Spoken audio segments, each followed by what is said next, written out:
What up, everyone? Welcome to the Keepin It Real podcast. I'm Jack. I'm Benji, and we got a very, very special guest. It's been in the works for a while. We got Dr. McGriff here. Our science How you doing, teacher. Dr. McGriff?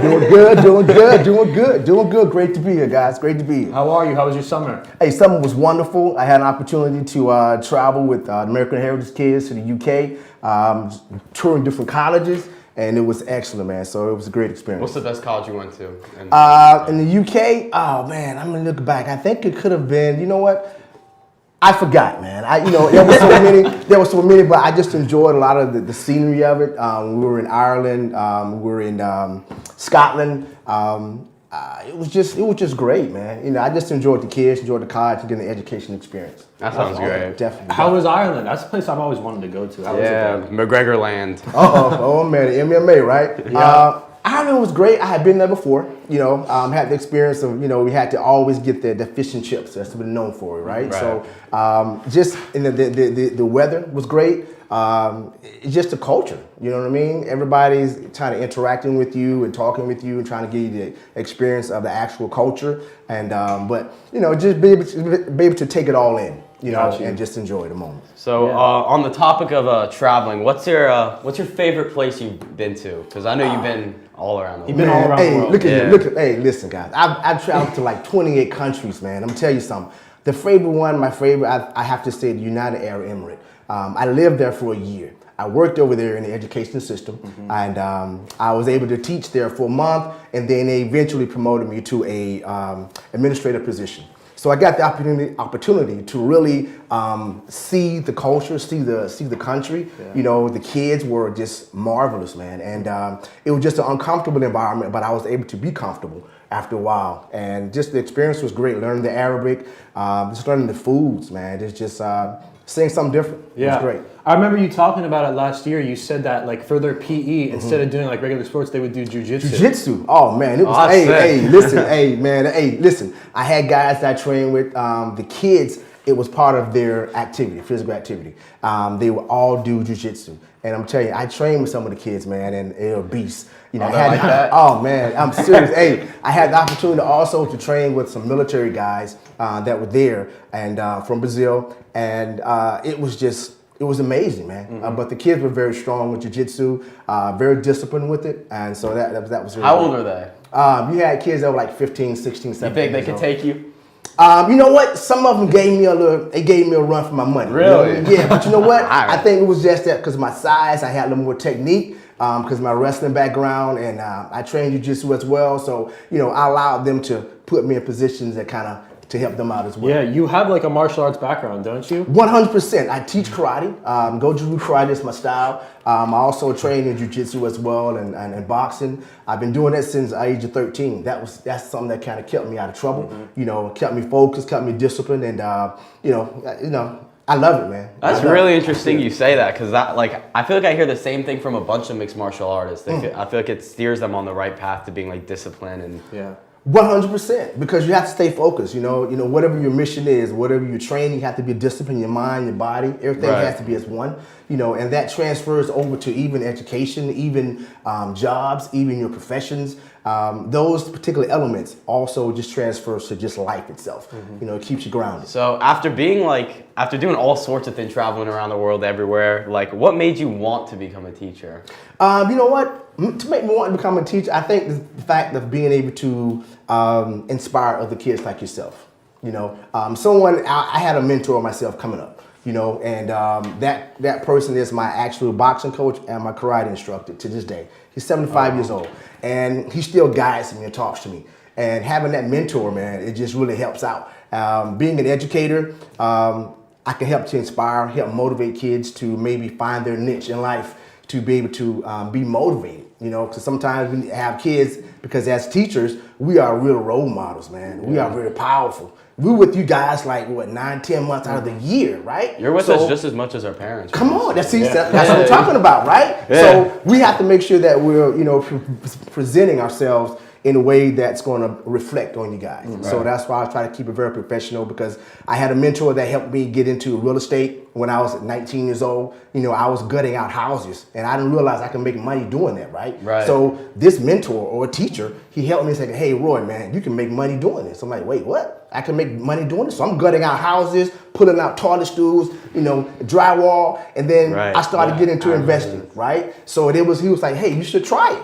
And I'm like, man, that was at 19, right? So I'm 52. So trust me, it's paid off, man. It's paid off. So I really enjoy it. You know, I'm glad I made that investment, and to really invest in, you know, properties and things of that nature, get that knowledge. So it definitely helps out now. If it weren't for teaching, like you said, you gutted houses, you did all that, you've been all around, you've done martial arts, you've taught martial arts. What else do you see yourself like doing in the future, or something else you would have done besides teaching? You know what? Great question. I wouldn't. You know what? I don't think I would change, man. To be honest, because I have changed a lot of kids' lives. You know, I worked in the Department of Juvenile Justice. I worked with kids that were incarcerated while I was going to college, and making impact in those kids' lives, man. You know, it would have touched me. You know, and knowing that I can make a difference. You know, I think, you know, as an educator, as a teacher, you know, you empower so many kids, man. I mean, I had a kid like 2 years ago that's an attorney right now. Yeah, man, he's an attorney. He was like, Mr. McGriff, man, I appreciate you, man. And I'm like, wow, because you don't even realize that's what you're doing. So I wouldn't change it. I wouldn't change it. Yeah, that's awesome. I mean, like, I know how you are in the classroom, so I can only imagine you like being in the juvenile. Like, what is that experience like? Like, it's different. What are the kids like? It's a different environment. You know what I mean? So, you know, you had different personalities. It's similar to like being in a classroom, but it's a little.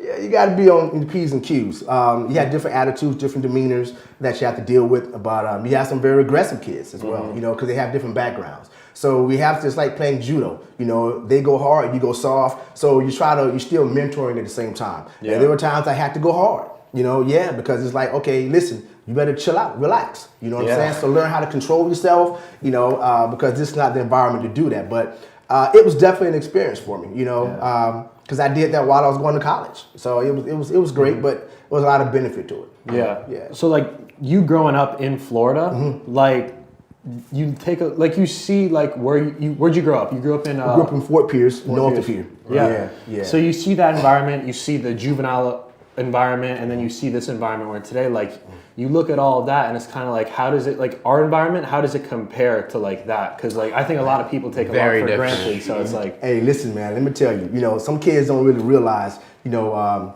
the type of environment that you're in right now. This is like Disneyland, Disney World. You know, so you know, and I tell students to be appreciative. You know, especially at American Heritage. I'm gonna be honest with you. There are so many advantages here. You have the resources, the networking system. You have the positive environment, the security.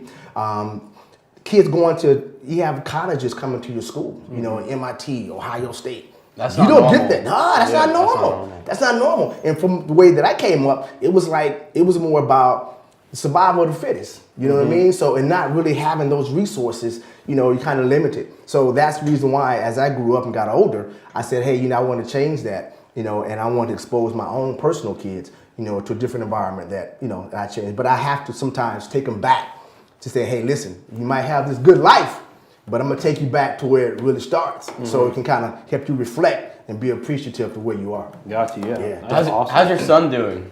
Son doing awesome, man. Hey, let me tell you, he graduated from University of Florida, full ride, academic scholarship. Wow. He graduated in biochemistry.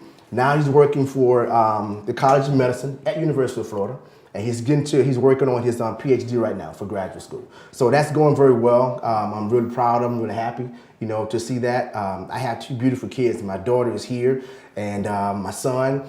It's just a great thing, man, to see him prosper. And he does physique competitions as well. Right. So you work out together and things of that nature. And so yeah, he's doing great, man. That's a good awesome. Yeah, that's a good way to bond. Definitely, man. Definitely. I'm sure you're tight. Yeah, man. It's just you know, just enjoy life. You know what I mean? I just want to be pops, man. You know, I want to be dad. Yeah. Well, so you went to UCF, right? Correct. So like, correct. Describe like your experience there, because like we're in that college application, college acceptance time right now where we're trying to get into that. So like, just describe like what that was like for you, that whole experience choosing UCF and then eventually going there and then becoming the man you are today? Well, my path was a little bit different, you know, I'll have to say. Back then, I ended up going to a community college, and then I ended up moving on to Orlando. But again, I was working with the Department of Corrections, Juvenile Justice, working at night. So I was able to work at night and go to school in the morning. So that whole process of financial aid and getting through classes, financial aid, I did financial aid, but I was basically working out of my own pocket. Today, you know, you guys have a better opportunity, you know, to be able to get the financial aid, get you some of the financial support. But it was just a little bit different back then, but you still have to put in the work that needed. Yeah, for sure. I completely agree. Oh, That's man. awesome to hear. Yes. We had a great show. Thank you yes. for coming on, Mr. McGriff. My dog! Hey, I awesome. appreciate you guys, man. And appreciate you giving me the opportunity to share my story. Of course. And hey, I wish you guys the best. Same to you, Of course, sir. anytime. That's it, baby. Ooh, what up?